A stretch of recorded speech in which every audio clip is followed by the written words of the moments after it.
മുഖ്യമന്ത്രി കണ്ണൂരിൽ വെച്ച് പറഞ്ഞു, കേരളത്തിൻ്റെ ആരോഗ്യ മേഖലയിലുണ്ടായിട്ടുള്ള കുതിപ്പിനോട് അസൂയുള്ള ചില മാധ്യമപ്രവർത്തകരാണ് കേട്ടോ ആദ്യം പറഞ്ഞത്.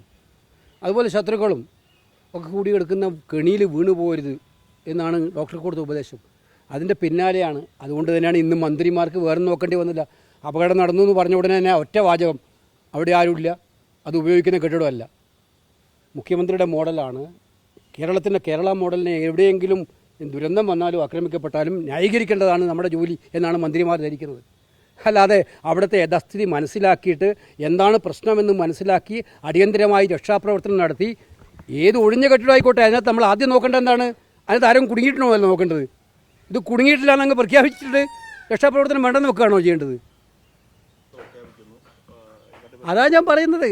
അത് ഒരു കെട്ടിടം തകർന്ന് വീണാൽ നമ്മൾ ആദ്യം നോക്കുന്നത് അവിടെ ആരെങ്കിലും കുടിയിട്ടുണ്ടോ എന്ന് പരിശോധിച്ചിട്ടല്ലേ പറയേണ്ടത്. അപ്പോൾ അതെന്തുകൊണ്ടാണ്?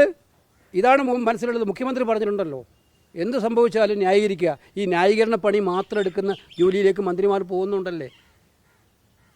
അങ്ങനെയായിരുന്നു ഒരു മന്ത്രി പറയേണ്ടത്. അവിടെ പരിശോധിച്ച് വസ്തുക്കൾ പരിശോധിച്ച് അടിയന്തരമായി രക്ഷാപ്രവർത്തനം നടത്തിയിരുന്നെങ്കിൽ ഒരു വിലപ്പെട്ട ജീവൻ രക്ഷപ്പെടുത്താമായിരുന്നു എന്നാണ് എല്ലാവരും ഇപ്പോൾ കരുതുന്നത്. അപ്പോൾ ഇത് തീർച്ചയായിട്ടും ആരോഗ്യ വകുപ്പിനെ നാവിനില്ല കളരിയാക്കി മാറ്റുന്ന ഒരു സർക്കാർ.